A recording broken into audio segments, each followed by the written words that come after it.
Hola Madridistas, welcome to the preview for match day 4 in La Liga. We can also consider this episode as maybe an unofficial therapy session for match day 3.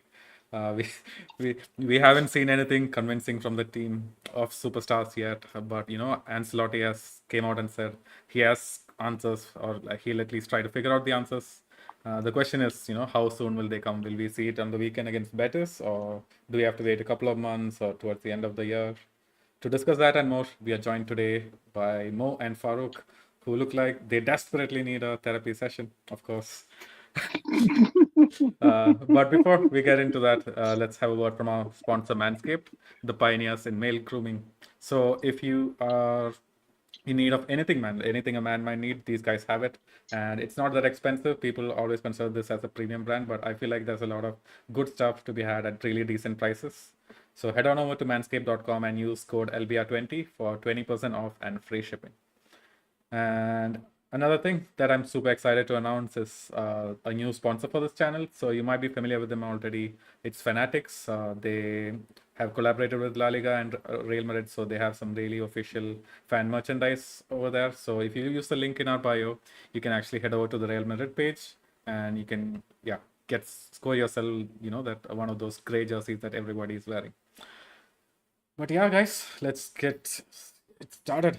More, I mean, I remember even in the last preview, you were all smiles. We were like coming off a high of Hendrik scoring, Brahim scoring, giving off a good performance. But this time, things are different. Just one match day. Yeah, yeah, I'm just excited to be in the company of Farouk. Oh, And for people who don't know, he was low-key flexing his height over us just before we started the video. So just trying to catch him out on that is kind of like it's fun for me because Farouk doesn't give you chances to catch him out. This guy is very sneaky and slithery. So having caught him just now, I kind of feel very good about myself, so to speak. And after what happened yesterday, I think talking to Farouk, talking to you, and talking to every Madrid fan is kind of like cathartic for me. It's kind of relaxing, kind of relieving because I haven't been able to get yesterday's performance out of my head. So coming here, maybe probably venting a little bit is going to help. So I'm pretty excited about today's episode. Farooq, man, you're not even saying anything in defense, so it was true. You were just flexing your height. I mean, I'm only human after all, and so we're bound to lapses here and there. So yeah, if that's gonna make more, or doing sneaky attack thingy, yeah, we can take one for the team. At least after what happened, last night, and yeah, so we can give that to more. But yeah, man, it's quite interesting, to talk to you guys and let's see what you guys, because I think you guys weren't on also for the post match yesterday. I think that he wasn't on as well, so I think it's also going to be a refreshing take for the listeners as well, to have to see if we share the same ideas as Sahel and Sunay discussed yesterday. So I think it's going to be quite interesting, but I do think we're going to have very different opinions. I do think based on the chats that I've seen and the discussions we've had, I do think we're going to have very, very different opinions. But yeah, I look forward to this. Let's get to battle. Okay. Like, let's get ahead and actually review that what happened yesterday. So, what is your hot take? What didn't you agree with the rest of us? I mean, I think this is the whole point that I've been making, that there's a problem with Carlo Ancelotti. Like, he literally came after the game and said that I have to make myself clearer to the players. Bro, what clarity are you talking about? Like, you have one job in your life, you've been there coaching for 3 years, and you're making something clearer to which players? The same group of players you've been coaching for the last 3 years, you're making something clearer to them? I mean, come on, like, you have one job, literally one job. Like, everyone will want to talk about the lack of midfielders and this and that. Of course, I know, like, we have different profile of midfielders, but like, it's not like Carlo Ancelotti woke up on the what's he called, the 31st of August, and realized that Toni Kroos doesn't play anymore. He had the whole summer to think about what's gonna happen. Of course, like, if he tells me that you need time, I can understand that. Like, for me, that's what I've always said. Like, I do feel like, okay, a lot of fans are going over the board. I think with time, this team will figure it out, because I've always felt like this is a team of individuals. Right now, those individuals aren't clicking, hence the team is not working. Because if you ask me last year, other than the first game where we played against Bilbao at St. Mamis, which is always going to be a very open game where Jude scored and everything happened, every subsequent game was almost a Jude miracle, which more with, like I said, like, he was on a purple patch, That's the thing. So like the difference between those games and this game is just like, okay, yeah, that individual was on form. You understand? But now when if Carlo is coming and telling me that, oh yeah, they're not understanding the message I'm telling them, bro, what are you telling me about? You literally had the whole summer to figure out whatever it is that you want to do. Of course, yeah, players went on the vacation and this and that. But like, come on, like Liverpool literally won the champ. They were world champion, English champion, European champion in the span of 18 months without a creative midfielder. They literally were just runners in the middle of the pack and nothing else. And nothing else. You understand? So like you can't, I mean, even Chelsea won the Champions League with Kante as the leader of the midfield, and no one was gonna tell me Kante is a Tony Kroos, no. So like this is the thing, like this team has to find a way to do it. And the point is this is the person that has to find a way. But when if this person is coming out and telling me that they're not understanding what I'm telling them, bro, what are we talking about? If this person comes and thinks that, okay, the solution to this problem is to bring on Frank Garcia and cross into the box when nobody is there. Even yesterday, he repeated the same trick. Yep. He came on and tried to cross into the box when there was no one there. I'm like, bro, like, come on, man. I'm a layman, man. I know this is not working. Why on earth does... Man, I feel like Fran Garcia's role yesterday was just to win corners, man. Nothing else. And do what with the corners? Fuck all, right? Yeah, of Fuck course, all, yeah. definitely. Mo, how about you, man? Like, do you think it's actually all Carlo's fault? Like, do you feel like Carlo has tried to implement a system and it's the players aren't like bought into it, or it's just that? Do you feel like Carlo has no idea what he's doing? He doesn't have a system in mind yet. You know, coming into today's recording, I did not think Farouk was going to make me defend Ancelotti because like we're pretty miffed about how he's handled everything. But I have to say, Farouk, you know, I kind of disagree with you on one thing. He said he had the whole summer to think about what solutions that he wanted for Kroos going away. But the thing is, like, yeah, he did have it, but he did not have enough time with the players to implement it. So maybe he has a solution, maybe the players aren't translating, and I think that was what he was referring to in the post-match briefing last night, you know, when he said, like, you know, what I'm saying is not translating with the players. Like today there was an article in Marca where they were talking about how Ancelotti told them something. He wanted them to play at a faster pace. He wanted them to move the ball faster. He wanted them to get out, you know, transition better, and they did not implement anything. So, you know, while what you're saying is entirely possible that, you know, he doesn't have any solutions or he did not think of a proper solution, it's just as likely that, you know, the instruction that he gave, the players are not implementing it. We kind of have had the similar problem before as well. If you remember the City game, you know, when we played them at the Etihad and they kind of thrashed us. This same situation happened. We also talked about this against Barcelona, I think, in the 21-22 season, where they came to the Bernabeu and, you know, played us off the park.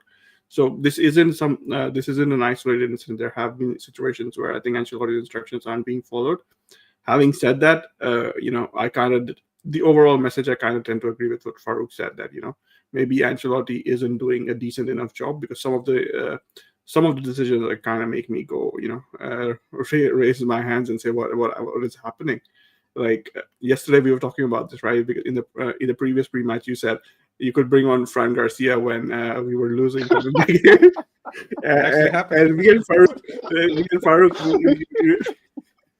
we were kind of surprised. And what happens yesterday? Like he brings on Fran Garcia to win the game, even at halftime at 50th minute.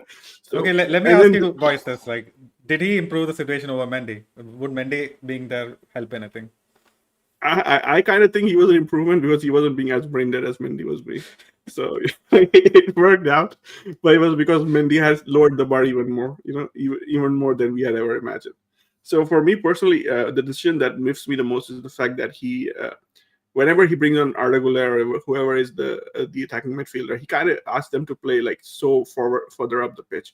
I don't understand what Güler is doing in the box, and I think there was this discussion that, you know, maybe Güler is doing it by himself. You know, he's not having that positional discipline. But then I would say to the counter that is the fact that even Jude, when he plays, is kind of pushing into the box. So Real Madrid are kind of ending up with 4 players, attacking players on the pitch. You know, there are 4 attacking players up front. There are 6 attacking players at the back. So nothing is kind of working out. So for me personally, that is something that I can't get on board with. I like the fact that he at least tried to use Modric and probably try to get something going. But, you know, Modric also disappointed yesterday. So in that case, I kind of do feel for the guy. For me, the biggest culprit, even more than Ancelotti, is the fact that how this team has been built. we've given a lot of credit to Jose Angel Sanchez, given a lot of credit to Nicolas, and obviously given a lot of credit to Florentino. So they are the ones who came up with this group of players, right?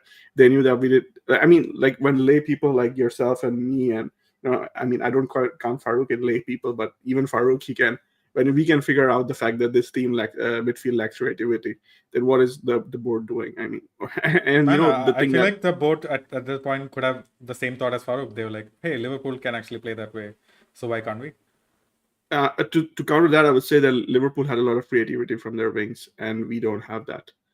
So the balance is missing, and I kind of feel like Ancelotti identified this as well. There was like some insiders. Insiders, They were okay. saying that Ancelotti and Davide, they had kind of identified this issue like weeks ago, and they have talked about it, but the board says that the team is closed. There's not going to be any more transfers. Even in the press conference yesterday, Ancelotti said the same thing. So for me, this is something that really, really bothers me, and I kind of feel very angry whenever I hear that. Whenever Ancelotti says in the press conference, but then I have to understand it's not coming from Ancelotti; it's coming from the board. So what can we But do? that's the thing. Like, I totally understand. Like, okay, this is what we have, but there is a reason why Carlo Ancelotti was brought up from Everton to Real Madrid. He's been successful in all that, but the reason is because like he's been the coach who is filmed from having lemons and making lemonades from that. You understand? So like he literally squeezes what he has and puts the players in the best positions to perform and what is and what isn't. Okay, there is that, and he always says something that which is what Moise rightly is saying as well. Now there is no balance in the team. Bro, there is no balance in the team. You're throwing out the Villa to play as a false nine, or I don't know whatever the fuck he's playing. How does that give us balance? I mean, like it doesn't take like a rocket scientist to figure this shit out. Man. This is just a team. There is no balance in the team. You're asking Arda to play, I don't know whatever he's playing, but not as a midfielder.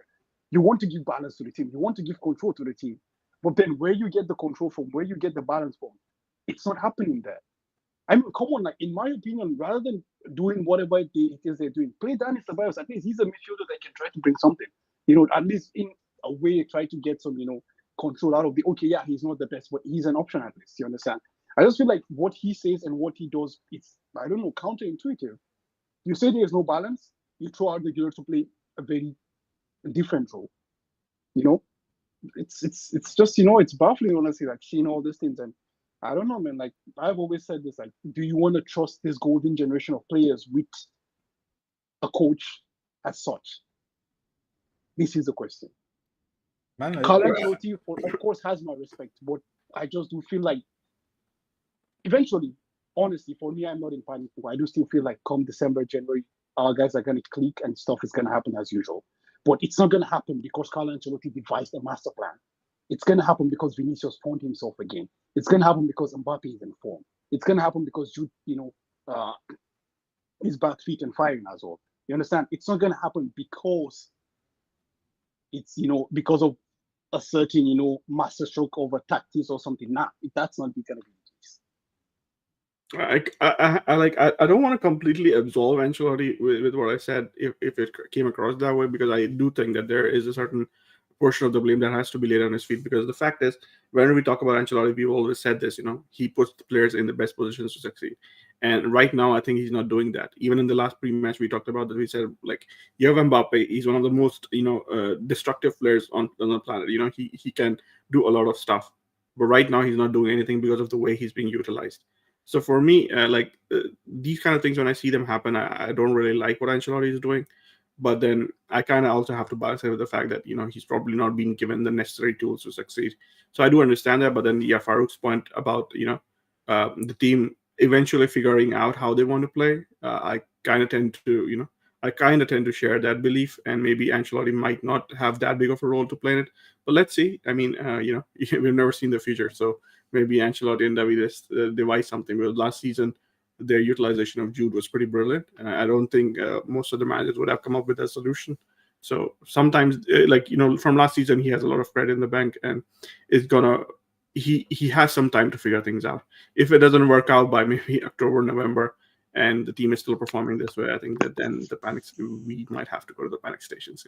Yeah. So for me, man, like I'm just so You grateful said- that it's not like last season where some savior just rose up even when we were playing like shit and then gave us points. I feel like we're getting the pressure that we're getting, and then somehow this is gonna give better results, at least towards the end of this end of this year at least, I feel like we're gonna figure our shit out faster. If imagine if we had someone like Jude, if Mbappe was like firing on all cylinders, we're playing the same way, but we're still winning every match. We would have been shit. We would have, I don't think we could have stood a chance in the Champions League. I think we also have to consider the fact that some of his tools have also been stolen from him, because we talked about this over the when we were doing the postseason review, and we kind of discussed the fact that Joselu wasn't going to continue because how are you going to give minutes to everybody when Mbappe is coming in, Endrick is coming in, and everything, and that different game plan that was there last season is missing now.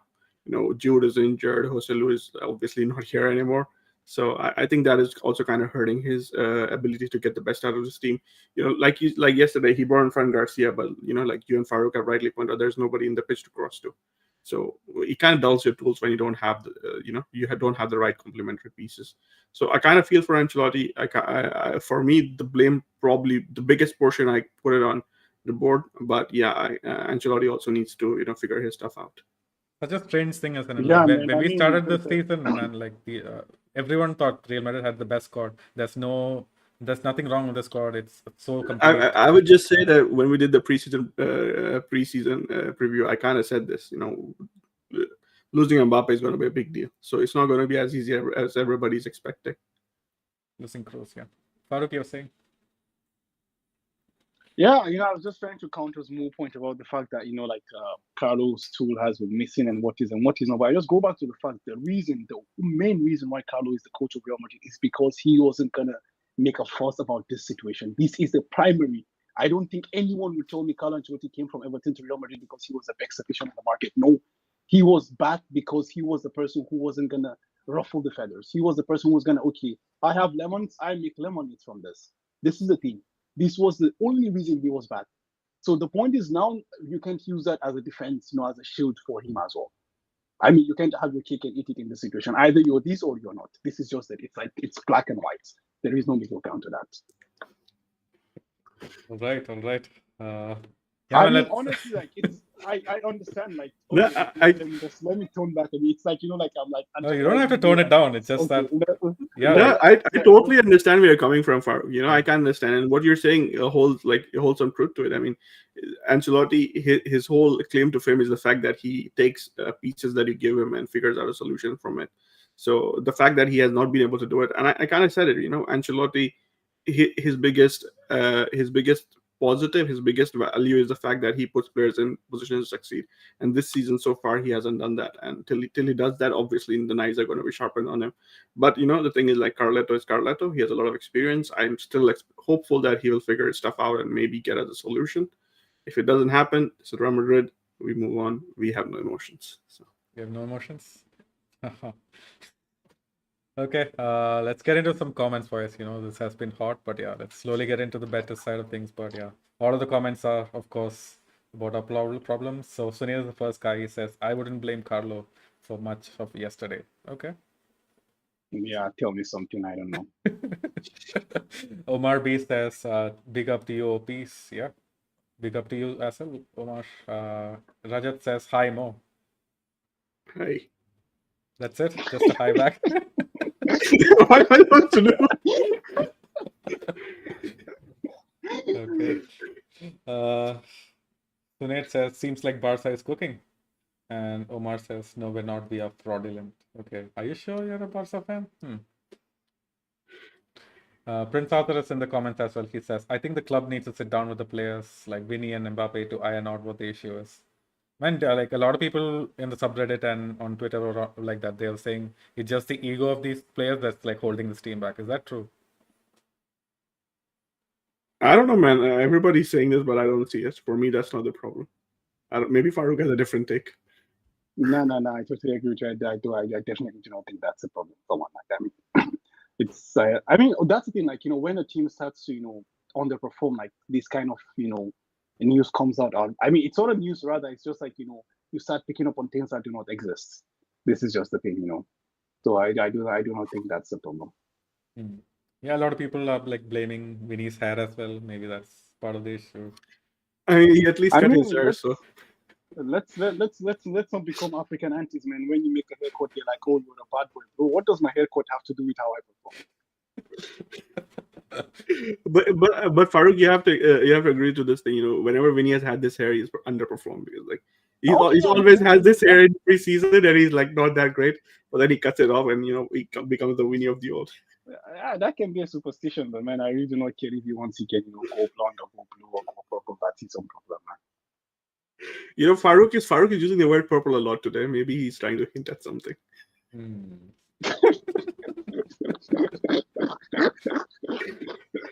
man. Okay. Come on, guys, this is the Farouk, Christian you can channel. say it if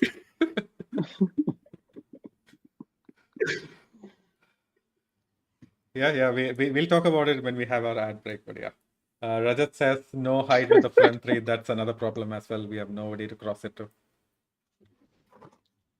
definitely. I mean, we touched upon that with Joselo. Lacking an alternative plan is definitely hurting us. Man, but you guys saw Lucas Vasquez yesterday, Fran Garcia yesterday. Instead of crossing into the box, why don't these guys just try to cut it back to the guys just outside the box? There's always Fede hanging around. Someone's always hanging out at the edge of the box. Why don't these guys do it? Yeah. For me personally, I'll say this: the fact is, like, even if they cut it off, the issue that I've seen in the first 3 games, like, they cannot put the proper weight on the pass. They can't get the ball to reach the destination. It somehow always seems to get intercepted.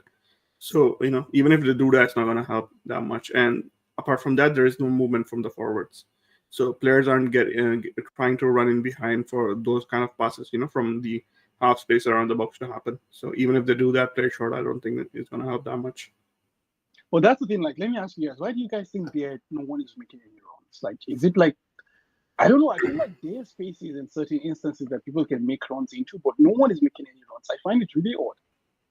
I mean, For like, me, they all just forget how to run, or like, I mean, this is not something that a coach tells you. Like, come on, it's something that you know. for me, I think that this is something that has stood out as well, and I think it's probably down to the fact that, first of all, these guys do not seem to be gelling that well. They seem to lack a little bit of chemistry, and they don't trust that the ball, even if they make the run, the ball is going to come. The only guy who kind of tended to make these runs yesterday was Endrick, and it was when Arda Güler kind of played that ball over the top, and he wasn't able to reach it, but he still made that run. So, and I think it kind of also speaks to the fact that maybe Endrick is the only natural striker in this team right now. So he has that tendency to make those runs, whereas maybe Mbappe and Vinicius, they aren't natural strikers, even Rodrigo as well. So maybe they don't make those runs. But Chouameni was kind of trying to play balls over the top, in behind the back line yesterday, but nobody was on the end of it. So The sad sight. Sunit says, my man Farooq, are you telling me Carlos' master plan didn't win us a historic double last season? Bruh.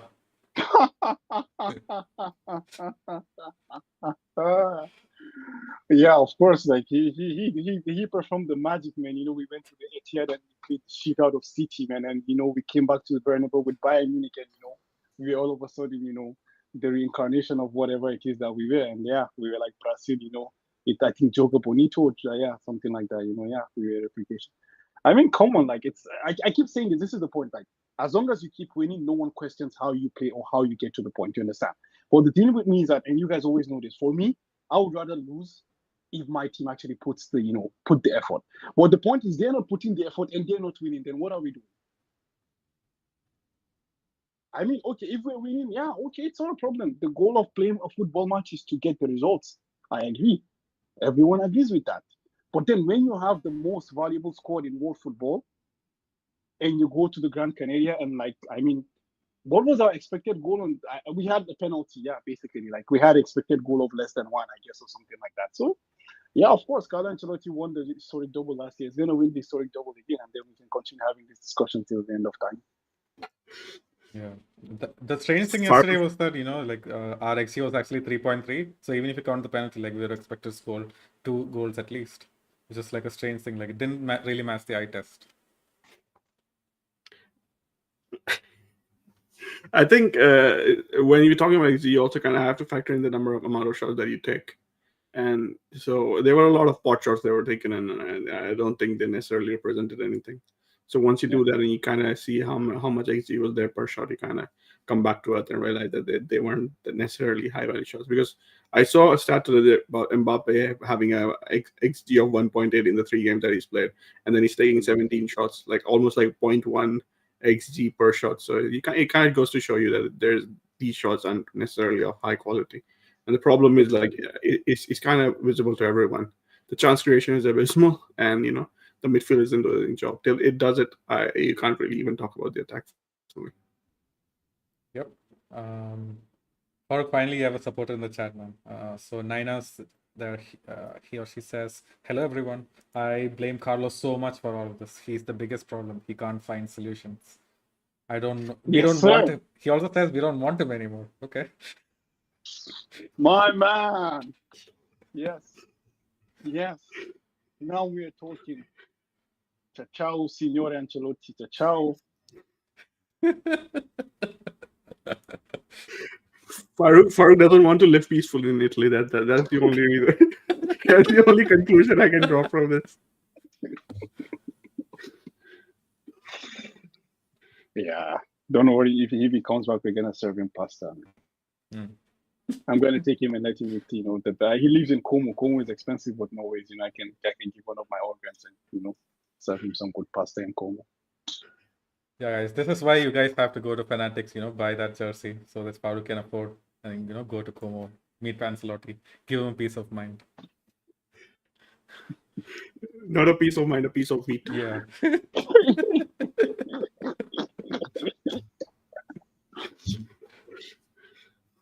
All right. Last comment before we go to Betis. Sunet says, Chaumini can do the mini lob into dangerous areas, but can't trust his skills for a decent switch. I don't understand. Did you guys like his switches in the second half? I honestly thought he switched the play around pretty well. But in the first half, yeah, he was nowhere to be seen, like most of the midfielders. I think the fact is like these guys aren't moving the ball at a fast pace to do anything. If you do it that slowly, everybody at the level that they play at is going to adjust. So there's no point in doing any of those things. So till we kind of figure out how to make those passes, instinctively, I don't really care what good you did. Right, yeah, that makes sense. Right then, boys, let's go to Betis. Again, those guys, they haven't had the best start of the season. They drew their 2 games. One of the games got postponed because of the Europa, I guess. So they drew against Girona and Alaves, and they lost their star man, Nabil Fekir. Did you see that coming, or did you know that he was unsettled? Yeah, there were rumors about him potentially leaving, given the fact that he had that big injury. Before that he was pretty brilliant, but ever since coming back from the injury, I don't think he has been at the same level. And it was kind of expected. And then there was also these rumors of Lo Celso coming back, and potentially Ceballos going to Betis. So it wasn't unexpected, to say, at least. Yeah. So Farooq, you were the guy, telling, "Come on, man, got to try something different. Bring Ceballos on." Do you think, if he left right now, it would be a big loss? I think it's a matter of bodies, like I've said, it's not like Ceballos is gonna change the world or anything, but at least he's someone that can at least attempt a chance and giving that control, that balance that it's lacking. So I think if he leaves, you have to find a body to replace him, either someone from the academy or I don't know, an opportunity on the market as well. Which has been mentioned a couple of times in the past. Antonio Rabiot is a name that was mentioned. Of course, now nothing's gonna happen anymore. But yeah, if he had left, I think you need to have someone to replace him. I think that replacement is quite important, or to promote someone for the academy. But he's not, as I said, he's at best 6, 7, 8 choice midfielder. So yeah, he's not going to be the difference between winning or losing, in my opinion. But I'll ask you this: after seeing Modric's performance yesterday, do you actually think he could be the choice for the 4th midfielder until Camavinga and Bellingham are back? Dani Ceballos, honestly, I don't see that, man. I do think the 4th midfielder should still be Arda Güler, in my opinion. I just do not see. Not 4th midfielder, a 3rd midfielder, because we're playing a 4, I don't know, 3-3 or something that looks like that, anyways. Yeah, so I think Arda Güler is going to be that 3rd midfielder, and I think Dani Ceballos should be an option off the bench, and I wonder why he didn't come on yesterday. That's really interesting. I kind of feel like maybe the reason he didn't come on was because maybe there was a transfer that's going to happen, but then after the match, Carlo was like, yeah, nothing's going to happen. The squad is closed, so it was quite interesting to see. But I do think Dani Ceballos, brings different qualities to the game. As I said, like, okay, he's not like a wall beater or anything, but like right now we just desperately need something to work, so like you just throw it, yeah, they say like you throw everything at the kitchen sink and hope that something sticks. Yeah, absolutely. So with Betis, like it's almost like watching a Barca reject in squad in their front line. So Vitor Roque is there. Is he actually a Barca reject? Do they still hold out hope for him? He's on loan, right? So Yeah. maybe. I mean, Abde was also on loan, but he's still at Betis. Didn't he sign permanently from Barcelona? Yeah. For me, I think Vitor Roque is like, this is a good chance for him to actually show what he's made of, because at Barcelona he's like, I don't exactly know what was going on with him, but whatever happened was kind of like disappointing. You bring a player, you bring a transfer up to get a player earlier than you anticipated, and then that is the way you end up treating him. So maybe, I mean, let's be honest, they signed him because Real Madrid got Hendrik, and they had to react. So that is the sole reason why they signed Vitor Roque. So right now, I don't know if Vitor Roque wants to go back to Barcelona, if it works out for him at Betis. If I was Vitor Roque, I wouldn't go back. But stranger things have happened in football, so who knows what might happen. But yeah, I mean, I think Vitor Roque it's going to be interesting to see how he plays, if he does play, which I think they do have good players, and probably Vitor Roque, he probably comes off the bench, and whatever happens.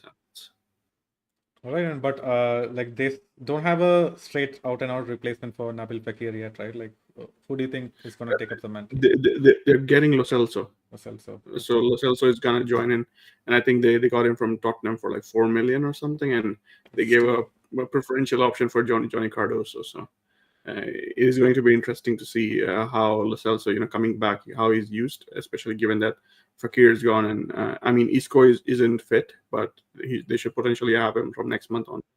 So how they figure this whole thing out is going to be interesting. And I think Johnny Cardoso, like last season, he was pretty good when he played for them.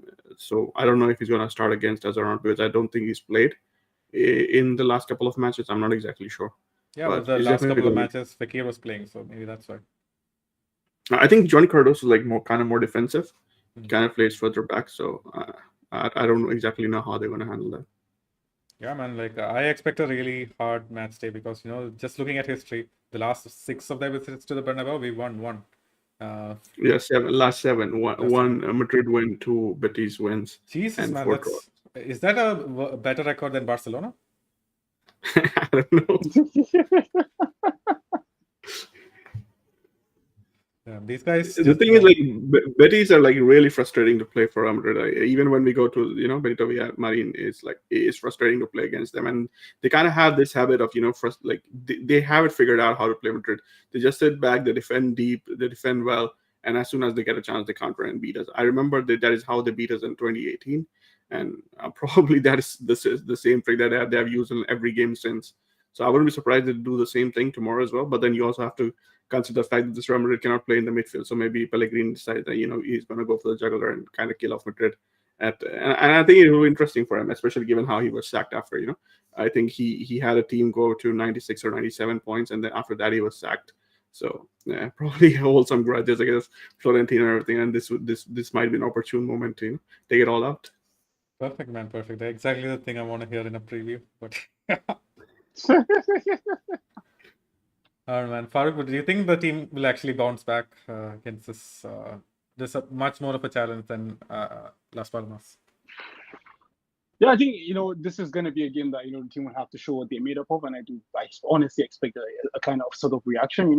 But I think it's not going to be the kind of reaction that we Madrid fans were looking for, in the sense that we want to see a strong bounce back and stuff like that. I think it's just going to be a struggle. I think, but it's just going to be a struggle that these people have to run faster, make those runs, play the ball, as Moise saying, play the ball harder and faster. Try to run at the defensive and take people on and win those battles. Yeah, so it's going to be a battle all over the pitch, honestly, because that's how it's always been when you play with the Real Betis. So we're gonna bounce back, but not in emphatic fashion. It's just gonna be okay, yeah, you're trying to return to winning ways, and whatever you have is just gonna.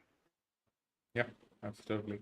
And the other thing was heading into this game, all of us were Real Madrid has a problem with deep blocks. So finally, Las Palmas didn't really play that way. They came out attacking. We still struggled, and then we started blaming the pitch. we were like, oh, Las Palmas watered the pitch too much, and then Mallorca was like basically their pitch was fucked. So we can't have that excuse in the Bernabeu, right? Like, do you think that realistically had an effect on our team? The pitch. Yeah. I'll say the same thing that I said in the group chat yesterday, is the fact that Las Palmas are playing on the same pitch, but their passes seem to always reach the player that they intended it for. Yeah. So, it's not an excuse. For me personally, it's like, we kind of touched upon this yesterday in the group chat. It's like, I think these guys did not have enough of a break. So maybe the fatigue from last season is still there, because I can't make an alternative for, why they can't even play simple passes and, get the ball into spaces that last season they would hit. So I don't really know what's happening. Probably down to fatigue. Probably, I don't know. Farouk probably has a different reason. Maybe Ancelotti, went and stole everybody's ability. But I mean, jokes aside, for me personally, I can't, like, from fatigue is probably the only logical thing that I can think of right now. Yeah, I can understand that fatigue, but like, I mean, fatigue is not leading you to be this, clueless, man. Come on, like, a lot of teams have players that reach, the finals, of the European Cup, and in the summer, and they're still there performing, man, week in, week out. Like, it's not it's like Luis Diaz and Colombia were there in South America, and they did their stuff, and like Luis Diaz is arguably the player of the Premier League so far this campaign. So he's there doing it week in, week out, So they're not the first people who will play this amount of games. This is just the truth. A lot of people have played this in the past, and they've come back and they've been able to pass. Of course, like, you can understand a drop in performances. But right, as you said, more like passing is even not working. Like, come on, bro, even I can hit the ball harder than that. And like, bro, I never played professional football in my life.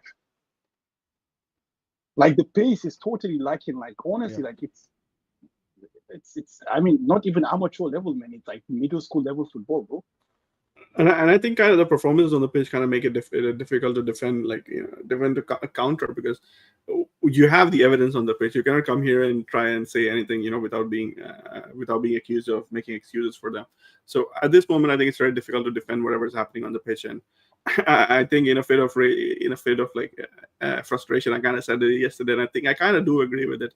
But this team doesn't seem to represent, like, the shield that they're playing for. I mean, it's kind of like insulting whatever performance we have seen in the last 3 games, and especially when you read stats like, Real Madrid, whenever they've been 4 points behind the league leader after 3 games, they've lost almost every time except for one. The only one time that we actually went on to win the league was in 1920 during the COVID season, and I think even that needed a special performance towards the tail end of the season, where we're almost like winning every game. So it's definitely going to be interesting to see how Real Madrid kind of recover from it. But then there are some inspirations from that season, 1920, where we kind of struggled at the start of the season, in the preseason. If you guys remember, we had that game against Atleti where we lost 7-3. So, and even then they kind of stopped James going to Atleti because of that defeat. And I think today, Ceballos' transfer to Betis was also kind of was like, I wouldn't say completely because of it, but because of the result yesterday, there was some reticence on Real Madrid's part to, sanction a move to Betis, and they also weren't paying that much money. So I think maybe there are still some hours left for the transfer window to close. If the move could still happen, so I don't want to jinx it. But I kind of think Real Madrid are being too cautious, and they're blocking that move. So there are some similar teams from that season, this season as well. Ancelotti being under pressure. That season Zidane was under pressure. Let's see how Zidane kind of reacted. Let's see how Ancelotti reacts. Yeah, that reminds me, man. Like, what if Ceballos actually pushes for a move, and then we just say, hey, man, our fax machines weren't working. I mean, Ceballos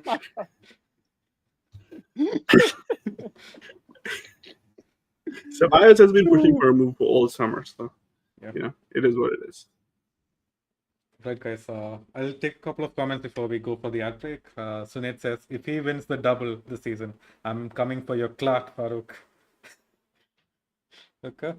Man, everyone knows what I've been saying for the past 3.5 years, man. Nothing. I feel like Sunit has been saying this also for the past 3.5 years. Exactly, man. So that's why I said, tell me something I don't know. Like, yeah, we all have our views, and it's just on opposite sides. It is what it is. Yadus in the chat, he says, off topic, but congrats on the Fanatics link up, guys. Generational win. Absolutely. Good to see you, Yadu, Congrats by to the way. Yadu. Yeah. Yeah. Thanks for hanging out. Sinead says, Betis is our bogey team. Yeah, man, I'm not looking forward to that first half, especially. Marcus is in the chat. He says, we surely are going to bounce back when Jude and Kamavinga returns. I can't believe like we've gotten to the stage, man. Like we miss a couple of players and suddenly, we're a B team. We can't even get wins against Alaves. Okay, I need you guys to clarify something for me. What is Jude going to do that is going to make us bounce back? He was playing the first game and nothing Thank you happened. very So why much. does everybody keep Thank you saying very Jude's going to much. come back? He played 2 games We against played 2 games, Atalanta and Mallorca. And what happened in those 2 games? Horseshit. Absolute horseshit of a performance. Bro, the difference is going to be Kamavinga, bro. Like once he's back, we're going to basically have no problem. I can't say anything about Kamavinga, but I mean, the point is, the only thing I can say about Kamavinga is the fact that he's probably a better passer from the deep, but then Kamavinga also has a tendency to give the ball away cheaply in dangerous areas. So I don't know what's going to happen. But if Kamavinga is the only guy who has the ability to get the ball out of the bag, everybody's going to press him. Just surround him and give him no options what he's going to do. He's not going to take the ball and run all across the pitch. So. Man, like riddle me this, right? Because we have figured it out. Valverde can't pass. Tchouaméni, for the moment at least, he cannot be the deep line playmaker. So do you feel like if Jude plays a bit deeper in those situations, at least when we're trying to get the ball back out, do you think that can work? The thing is, like, they tried doing that. They tried having Jude play deeper. But then the issue was, like, nobody else was coming deep to connect with the attack, because they were too deep and the attackers were, like, on an island by themselves. I don't know what they were doing. Yeah, they're all like just with the center backs. No moment. And the funny thing is, like, today Vinny cuts his hair and comes back to training and says, now I'm serious. Like, what were you doing for the first 3 match days? Weren't you serious? Were they for fun or what? It's going to be like, it's going to take a team effort, and like Farooq said, the coaching staff kind of have to figure out what the solutions are till that happens. It's maybe it's bye to the title. Bye for the title already in match day 4. No, calm down. We aren't there yet. Like, we have special players. I mean, if it doesn't work out, then it could be. Right now, we still do have a chance. If it doesn't, don't calm, man. It will not work out. But I'm telling you, I trusted Vinny and Mbappe to figure shit out, man. It's not gonna work. That's written on the wall. It's not a problem. But I just trust in in the superstars, to perform as the superstars that they are. Because the point is, right now, you look at these players and like no one is actually okay. Even if the system works, like who is actually performing to do? I mean, yesterday, okay, Militao, maybe you can say he's coming back from injury or anything, bro. Like, what was that? Neymar was like he was, skating on ice. I don't know if that's the right analogy to use here or something like that. So it's it's quite interesting. But I do think, like, when the players get back to the physical level that they or rather the individual level that they were, like, towards the end of last season, I do think everything is going to be back up. And I honestly don't feel like Barcelona is like that team that you should be that scared of. Honestly, I don't know. Maybe Hansi Flick is cooking something. I haven't watched any Barcelona game, but like, yeah, it's not just a team that gives me the heebie-jeebies yet. But I don't know. Let's see how it goes. How about you, like, are you actually a bit scared of Barcelona this season? Scared? I mean, we're not scared of anybody. But the thing is, like, you kind of have to give respect to Barcelona, because I think under Hansi Flick, they're definitely a start well, and when you win like 3 out of 3, you kind of deserve respect. So you have to give them. And this is without maybe Frankie De Jong coming back could change certain things for them. And I think Lewandowski is in a good form right now. Let's see how the season progresses. But right now, they kind of do seem on a good track. And then you also cannot discount the fact that Atleti is also pretty good. They have Alvarez and all of those signings that they've made. So you really can't, like, I mean, we just signed Mbappe and we thought, like, everybody was like, who's going to stop this Real Madrid team? Who's going to stop this Real Madrid turn? Everybody can stop this Real Madrid team. But on the other hand, these guys have also strengthened, so they deserve some respect. And I mean, I think a lot of people kind of don't give La Liga teams the respect that they deserve. Yesterday, Las Palmas showed us why they kind of deserve respect. Mallorca, with their performance against us, kind of showed us why they deserve respect. Even Valladolid, I mean, they just got promoted. And if you ignore the scoreline and actually watch what happened on the pitch, you kind of realize that we struggle against them as well. So, the teams aren't just going to roll over and let Real Madrid win. Real Madrid will have to work for it. So, and Barcelona are working for it and they're winning. So I think it's the onus on Real Madrid to respond now. Absolutely. Can't agree more. Rajat is in the chat. He says they are missing Camavinga. Camavinga is more of a miss for Real Madrid than Jude Bellingham. Oh boy. I mean, the thing is, like, even I remember before it was like before the game against Las Palmas, and I was saying, Arda Güler is going to come in and change everything, and nothing happened. So Nothing happened, yeah. it's like it's easy to say Calvin, if he comes back, he's going to do something, but you can never be sure. Yeah, we haven't watched him play in this setup, so you don't know what's actually going to happen. Absolutely. Big up yourself, Rajat. He says, big up bros. That is everyone on the panel. Okay, yeah. All of us are your bros. With that, let's go. Let's go to the ad break. Doris, take it away. Hola Madridistas, let me remind you that we have a partnership with Manscaped, so if you want to help us support this project and channel of ours, please do so. Visit manscaped.com, use code LBR20 to get 20% off and free shipping. That's code LBR20 to get 20% off and free shipping. This season hasn't even started and we're probably going to need what I'm about to talk about right now. Today I'm here to introduce you the Scalp Buffer by Manscaped. It is a thick silicone scalp cleaner that is 100% antibacterial. It helps you take a shower, clean your head. It helps you exfoliate your dry skin cells on your scalp, your hair cells, and helps your hair stay healthy in many other ways, like stimulating blood flow to your hair follicles. It is a very cool little piece of equipment that you can add to your showering experience and really doesn't take any space in your shower or any other effort to use it. And at the end of the day, it's basically like a little mini spa treatment. You get to massage your head, and like I said, we're probably going to need this before this season even started, because our hair is going to be falling out. But yeah, if you want to help us out and support the channel, use our code LBR20 to get 20% off and free shipping. That's code LBR20 for 20% off and free shipping. Thank you for watching, and back to the video.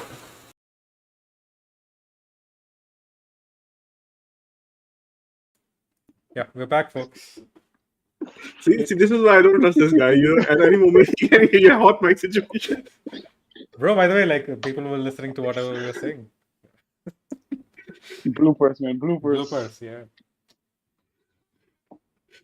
So yeah, like Farooq was explaining like why he loved the color purple and everything. So now everything is clear.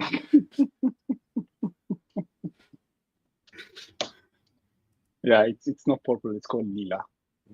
Leela. It's called what? Lila. Leela? That sounds like an Indian girl. Why are you wearing an Indian girl?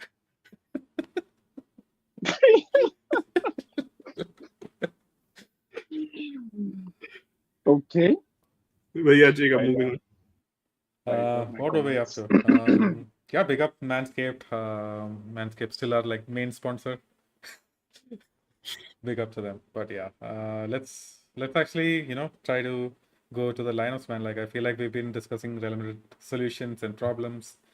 But you guys were saying, Ancelotti actually has gotten things wrong. He hasn't like set the players up to really perform even on their own, even if it doesn't work as a team. So what are like maybe the most blatant of mistakes?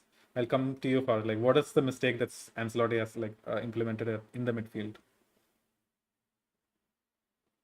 The mistake he has implemented in the midfield. Mm-hmm. I do think I would just reiterate what Moha said earlier. Like the point is that like we have a lack of balance, right?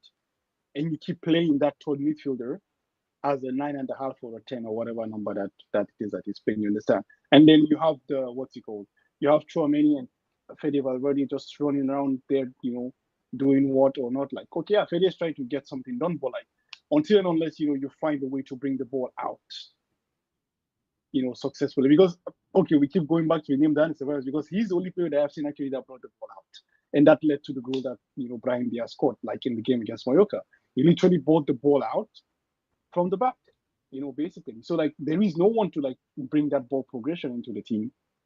So I feel like Luka Modric was played. He was unfortunately very disappointed. So I feel like until and unless like you maybe play the players a bit deeper, like to give that chance, to be able to have that ball progression. Because if there is that much gap between the 10 and the 2 double pivot that you have, there is no connection there.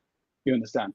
So I feel like someone needs to drop a bit deeper and, like, get the ball to these guys. Otherwise, even if you don't want to do that, then you have to employ your fullbacks to try to bring the ball somewhere. Who, Mendy? This is, of course, where we see, of course, I mean Danny Carvalho, I don't mean Ferland Mendy. You understand? So I think, like, that's just the thing. Like, I feel like the instructions that the players are getting, or I don't know, the positions that the players are taking is just all wrong. So I feel like this has to be a bit, rectified. I feel that third midfielder needs to be closer to the other 2 midfielders in one way or another, because the gap, they're just not doing, they're not, like, connecting. That's just one thing. They're not connecting at all. So I think that's something that we need to fix one way or another. And another thing I would say is that, like, those long balls that we see from Ludwig and Militao from time to time, I think it's something that can be exploited more. Like, but it's not being, I don't know why, but I feel like it's also something that can be exploited more. Because, okay, if you don't get that progression from the midfield or anything, bypass the midfield. Just bypass it. Okay, like, it's not the best of what it is. Like, okay, it's not like you're getting Leonardo Bonucci, having the crossfield ball. Okay, yeah, it doesn't work. It's, it works once, it doesn't work the other time. It works the other time, it doesn't work the other time. So, like, we have to try this more. You understand? The team has to find creative ways. Like, you just don't keep going with what's not working. Like, something that's obvious that this is not working. So you just can't keep doing it. Yeah, that's fair enough. I would even argue, like, we could push Tchouaméni and Valverde up. Those guys are no slouches when it comes to ball progression, at least on the dribble. And that third midfielder could actually drop in much deeper and try to play the cruise role, because I think just looking at Tchouaméni, the way he's playing right now, he can't, like, be the most deepest playmaker. What about you, Mo? Like, do you think these are the main mistakes, or, like, are there any more cardinal sins that this guy has committed? I mean, I kind of agree with everything you guys said, and like, it's difficult to add more from the point that I'm sitting, because I don't get to see them in training, and Ancelotti is getting to see that. So I hope he certainly at least experiments, or maybe if he's not implementing these solutions that you guys are discussing, then there's a reason behind it. But otherwise, like, it's kind of obvious. Like, this is something that we have to try. There has to be coordination among players, and I think that we talked about this in the last preview as well. Ancelotti is known for his theory of, okay, this sounds too Einstein-y, but he's kind of is known for his relativism in football, where everybody's moving around and taking up spaces, and creating numerical overloads in tight spaces and getting the ball out. So that isn't happening. The off the ball movement is pretty bad. So these are the things that I think Ancelotti and the squad needs to work on. There also needs to be better instruction to players like Arda Güler way to position themselves. I can understand giving Mbappe and Vinicius freedom right now, but Arda Güler needs to be guided and given certain instructions, certain tactical details about how to position himself, how to play. So I think that would probably help. And for me, we're going to discuss the lineups later, and I think there needs to be certain changes, because what I saw from Vinicius and Rodrigo last night, even Brahim was kind of disappointing, but more on Vinicius, I was very disappointed. Right, let's actually head into the lineups, man, and let's start with the attack. So are you saying Vinicius has to be dropped, at least for a game or two? What I'm saying is, like, they have to try something different. So it isn't about dropping certain players. What I would say, like, for me personally, I've liked what Endrick has done so far. So maybe he deserves to get a start, especially given the fact that he's the only national striker. Probably play out Mbappe in left wing and see, if he can get the goal and move on from whatever is holding him back, and maybe have Arda Güler play as a 10, connecting everybody. And the midfield, you could have Denis Ceballos, like Farouk said, because he seems to be the only guy who's capable of getting the ball out of the back. And the fact is, like, this guy is at least fresh. He didn't have any competition of the summer, so we know his fitness levels aren't that bad, and he doesn't have the fatigue. So maybe at least he can get the ball, to progress and reach the person that he's playing the ball to. So those are things that I would like to see. And Valverde and Tchouaméni, I think they play because we don't really have replacement for them, and the backline probably picks itself up. Yeah, that's actually wholesale changes, man. Like, are you that drastic? Do you think one thing is, like, Carlos not going to make all those changes, but do you actually feel like we need those changes? Actually, for me, one of the changes that I definitely thought of and I agree with more is, like, try Kylian Mbappe on the left wing and see what happens. So far, like, he's not just there yet, you understand? So, like, try him on the left wing and see what happens. And actually, like, I don't know, I remember, like, when Kylian Mbappe won the World Cup, like, he was playing as a right winger, no? Yeah, why not right wing, man? Like, that way we can fit Vini as well. Like, why not right winger? He wasn't playing as a right winger. It's kind of like playing on the left, playing off of Chio and Griezmann. They're kind of So asymmetric. he was kind of okay, all right. I mean, because the point is, I'm kind of thinking like like it's not working with him through the middle. Just try to put him on the left, like or on the right or whatever it is. So I thought maybe like okay, I was wrong about it. I thought like he won the World Cup playing on the right, But anyway, so the point is like you have to try something different, which I think is what Mo is alluding to. But I wouldn't go as drastic as him, with the whole putting Bobby or Hendrik as they call him or whatever it is, Bobby. something like that. So I will, I will stick to the guys, like I will stick to Rodrigo and Vini and still, Kylian Mbappe. But I would want to try Kylian Mbappe primarily as a left winger in the formation. I don't know if that works with either Rodrigo playing through the middle or like Vinicius playing through the middle and the other one playing on the right wing. But I just want to see that I want to see playing Kylian Mbappe on the position that he's most comfortable with and trying to see how he's able to react, because so far it's just not working, and like Vinicius is so out of form. And Kylian Mbappe himself is also out of form, because I think I saw stat he has scored in 4 goals in the last 16 games or something like that, with one of them even being a pen. So like basically he has 3 basic goals. So like that's the thing. Like, so I really want to see that. And away from that, honestly, I think it's a good shout to try and see if you can get Dani Ceballos into the middle of the park as well. Like Dani Ceballos with Chouameni and Fede Valverde. I think that's also something that's going to be interesting. But like, do you want to play Arda as well? I'm not too sure. I just feel like Rodrigo seems to be a bit brighter than Kylian Mbappe and Vinicius right now. I think so. Like, because of that, you want to just keep him in there. And also, like, he didn't start the game at during the week, so I think he might be fresher for the weekend. But honestly, the primary thing I want to see is starting what's it called, Kylian Mbappe on the left wing. Right, man. Like, Mo, are you thinking like this might be the end of the experiment where Carlo tries to play a false right winger, or maybe we see a pure 10, or maybe just a 3-man midfield? No, man. If you're asking what Ancelotti is going to do tomorrow, I'm going to tell you he's going to start Vinicius. So not tomorrow, over the weekend, whenever the game is. He's going to start Vinicius. He's going to start Mbappe. He's going to start Rodrigo. He's going to start Valverde. He's going to start Chouameni, and I don't know who the third player is going to be. That's the only doubt, because everybody else I think kind of picks themselves up. So for me, I'm not expecting wholesale changes, but this is something that I want to see, because I kind of felt like these parts were sort of like complementing each other at least. But then Farouk also has a valid point about maybe it's a little bit too soon to have Hendrik and Nadegwer both on the pitch at the same time from the start.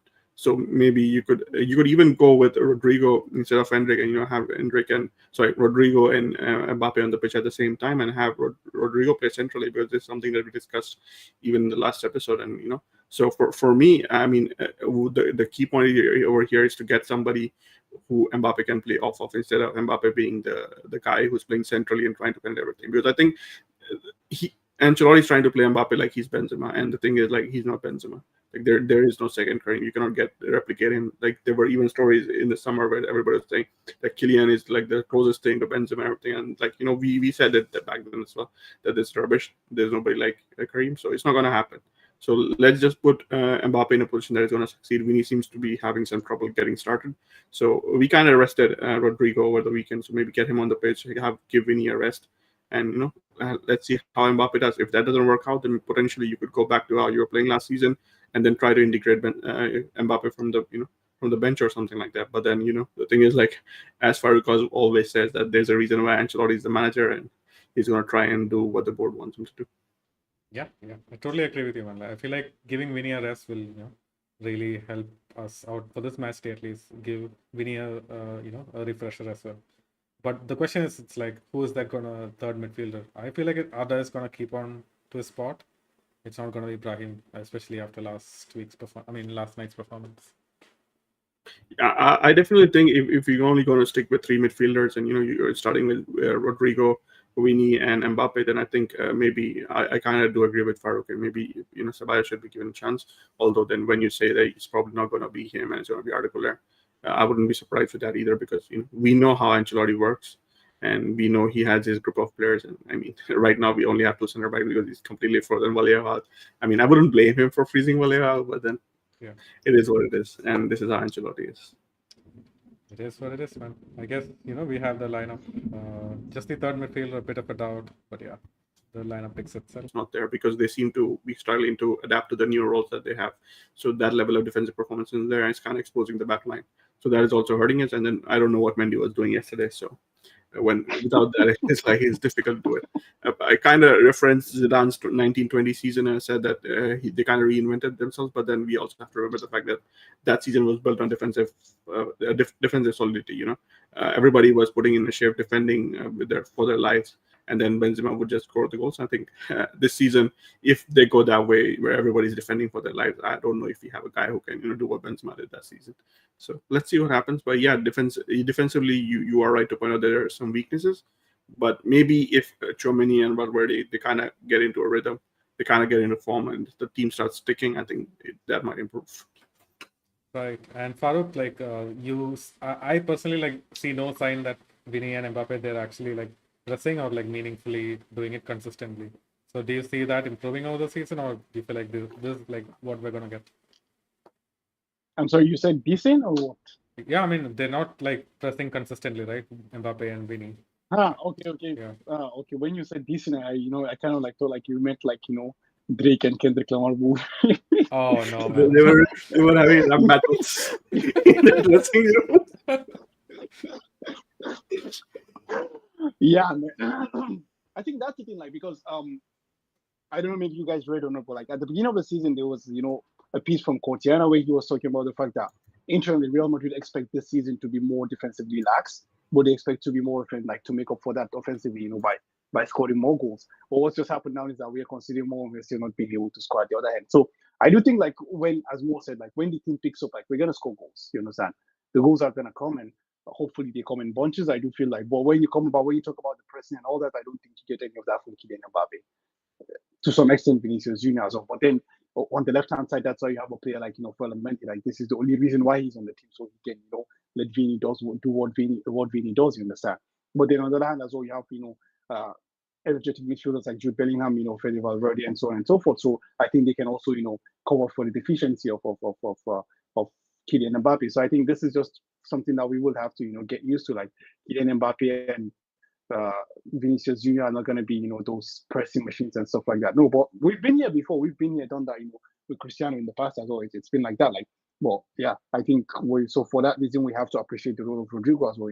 Rodrigo is someone who never ceases to try and always puts in the shift. But I think with Vinicius and Kylian Mbappe, like we just have to accept it. And of course, I will want Kylian and Vini to be closer to goal rather than pressing and wasting the energy in other places. Yep. Fair points, man. I guess that pretty much wraps up my plan for this pod. What about you guys? Like, do you guys think we missed anything? Let's go to the predictions. I mean, I would love to get your guys' reactions on the Champions League draw, I guess. Oh, yeah.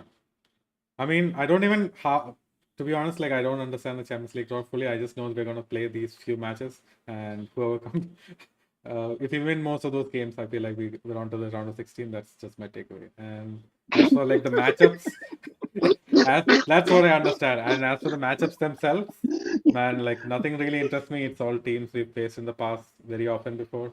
So yeah, no excitement there for me. Yeah, man. I mean, I feel like you have two more games for reasons that do not matter. I feel like you get high profile games because, like, I mean, you play Dortmund, Liverpool, and AC Milan in the group stages. I think that's a lot of high profile games. But I just don't see why you need 2 extra games. Honestly, like it's just. And the thing is, honestly, I don't think we're gonna go to the round of 16 and see, oh wow, half of this team is made up of new teams. Nah, it's gonna be the same usual suspects, man. Like you literally have 2 chances, even if you don't finish in the top 8, the 8 to I think 16 or something. You have to play each other, and then you have to decide, who's gonna go through. Like, so I think again, it's just a lot of safety net for the big teams, honestly. I think it's 8 to 24. 8 to 24, right? Yeah. Yeah, I think the advantage for finishing top 8 is the fact that if you finish first, you don't face the team that is ranked second till the end of the finals.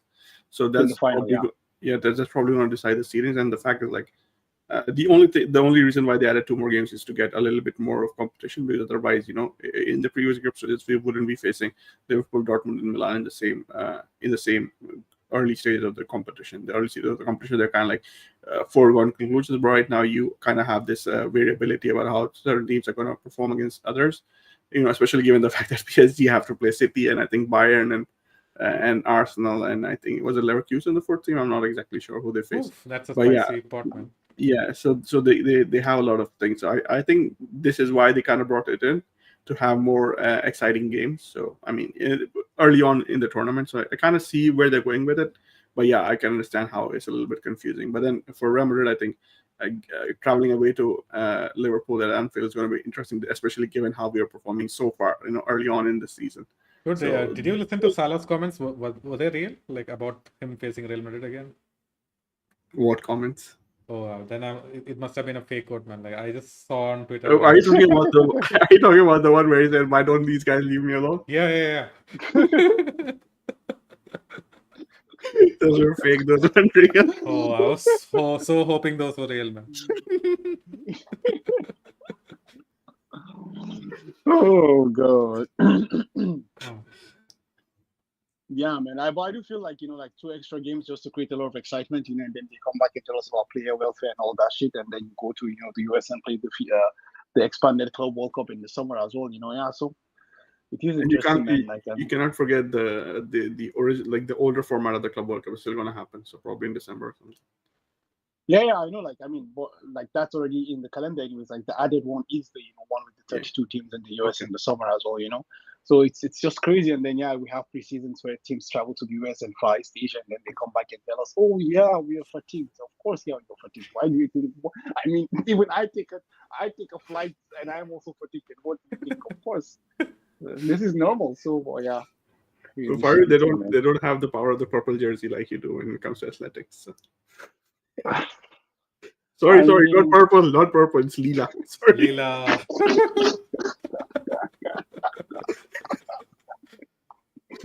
Oh.